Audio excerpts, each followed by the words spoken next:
very quickly introduce the panelists. My personal friend, Dr. Nguyen Hang, who is going to be the moderator, who is working on a book on Vietnam for herself right now. Rufus Phillips, who I'm personally looking forward to listening to talk about lessons not always learned. Nguyen Ngoc Linh, who's the brother of Mr. Bick, who you spoke to earlier, an older brother. And then, right there, of course. And then Dr. Steve Maxner, who you all know, who is the now head of the Vietnam Center at Texas Tech. So without any further ado, I want to introduce Mr. Hoang Duc Nha. If I can find his bio, because I don't want to botch anything, because he'll hunt me down. And yes, Mr. Nha was born in Phan Rang area, and he went to the Lycée Yersin in Dalat, and then went to the United States for his university studies. He came back to Vietnam in January '65. He eventually became President Thu's private secretary and concurrently press secretary, and then eventually grew to have a dominant role in the political, foreign policy, and intergovernmental issues, mostly during the protracted Vietnam peace negotiations. He later became a cabinet minister, first as Minister of Information, and then Minister of Information and Open Arms. Since 1975, he's worked for several Fortune 500 companies. Please welcome Mr. Hoang Duc Nha.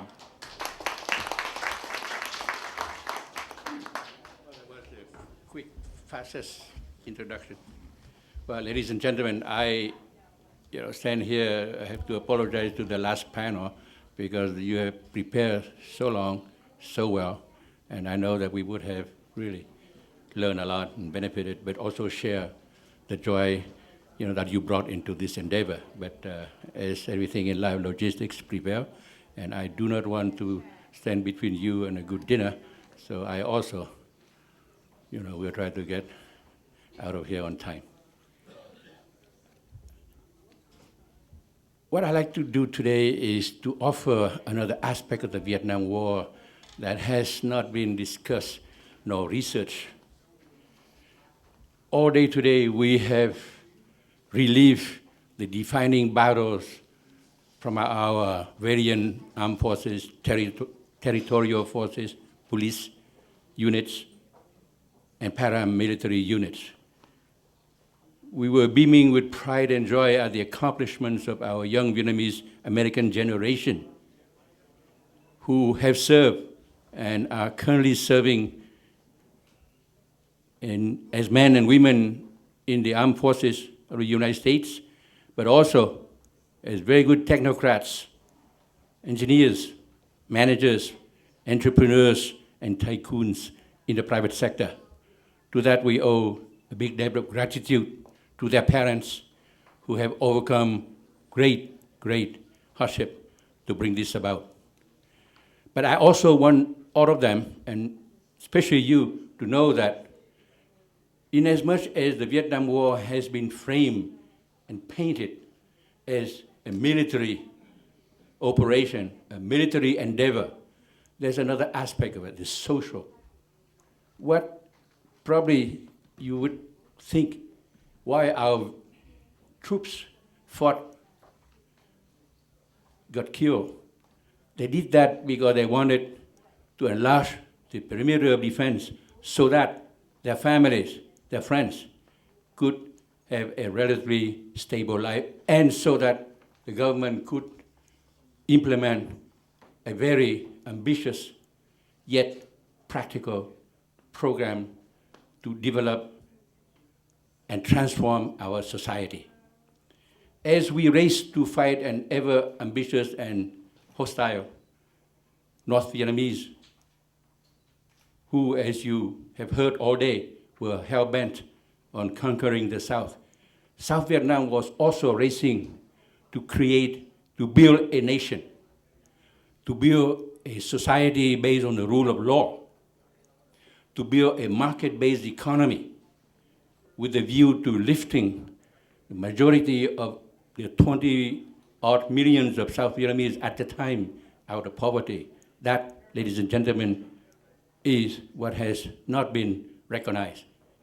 And all the government cadres and private sector who had contributed to that endeavor really deserve a great recognition.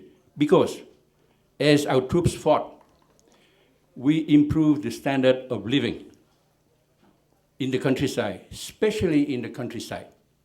Vietnam was an agrarian society, and the government courageously undertook some very bold initiatives in spite of the war, in spite of the attacks, be they sappers or commandos or downright full front assaults. Still, we went ahead because we knew that the livelihood of our nation would depend on how well we exploit, we develop the resources that were given to our country. Throughout the war, when I say that we were trying to build a democratic society based on the rule of law, we were establishing all those democratic institutions of a democracy, including a bicameral legislature and the Supreme Court, mind you, while looking over our back and see, when the next rockets will rain down on us. But we didn't use that occasion to suppress liberty. We went ahead. We also went ahead to develop the economy. We were a very proud people. We think that we could do a lot given some help by friends, and we did. The government liberalized basic commodities such as rice and petroleum products so as our people do not have to pay exorbitant prices from speculators and hoarders. We floated the exchange rate to reflect market thing. These are the elements of the market-based economy. And we were able to attract, beginning, some good investment. And as all of you recall, in the summer of 1974, oil was first discovered off the coast of South Vietnam by Mobil Oil. Everything was good. And then we turned to the rural development part. As a student of political economy, I do not know of any country while fighting a war was launching a social revolution. And the Vietnamese social revolution had at its core the land to the tiller program. That was a very bold move. We didn't do that just to achieve social justice. We knew that in order to increase productivity, we have to let the farmers reap the benefits of what they did. Vietnam in those days was still a tenancy system. A few hundred landowners' families were living in Saigon or Paris and had millions of farmers, tillers, we call them, till the land, pay exorbitant prices, and never own the land. So in 1979, we launched that program called the Land to the Tiller. Overnight, 10 million Vietnamese and families benefited from that. That's practically half of our population. And that, in turn, set the stage for the development. As you could see from the stories of our officers and combatants as well as non-combatants in the war, they gave us, government people, the relative stability and security to launch those programs. The Land to the Tiller program was twice as big as the land reform program launched by Chiang Kai-shek in Taiwan. And we did it 20 times faster. Now, that is a big achievement. But the biggest achievement is that it laid the foundation for us to develop the agro-industry. Vietnam suddenly began to achieve the status of rice exporter. And had it not been for the bad faith that befell our country in 1975, Vietnam would export rice after the 1975 harvest. That was tremendous. And I'm sure that those of you who have probably Russ Phillips in his role there could attest to that, how well the American assistance turned the corner for us. And those of you who had served in our country would see that in those days, villages with houses and thatched roofs were replaced by brick houses with tile roofs. They would see TV antennas sprouting helter-skelter. They would see at least one, if not two, Honda or Suzuki motorbikes parked in the courtyard. And also they would see motorized sampans docked in the canal or the waterways. That, ladies and gentlemen, was a very good achievement. So I want to frame that. That discussion that way is that we did all we could. You heard from our troops, our officers, and you heard a very moving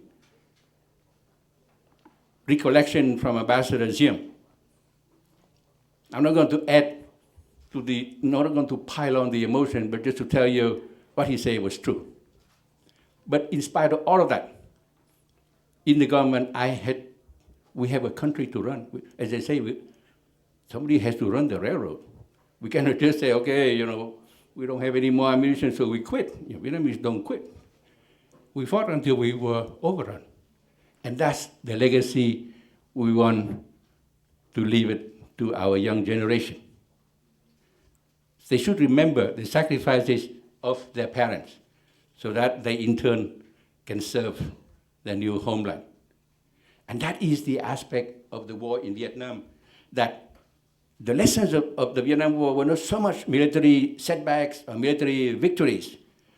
They're not so much about the process and the progress of nation building or the rule of law. The lessons that should be highlighted and noted also is that South Vietnam was building a democratic society. Not recognized, but I want to acknowledge the unsung valor of those of us who had the privilege and the opportunity to work for our motherland. Thank you very much.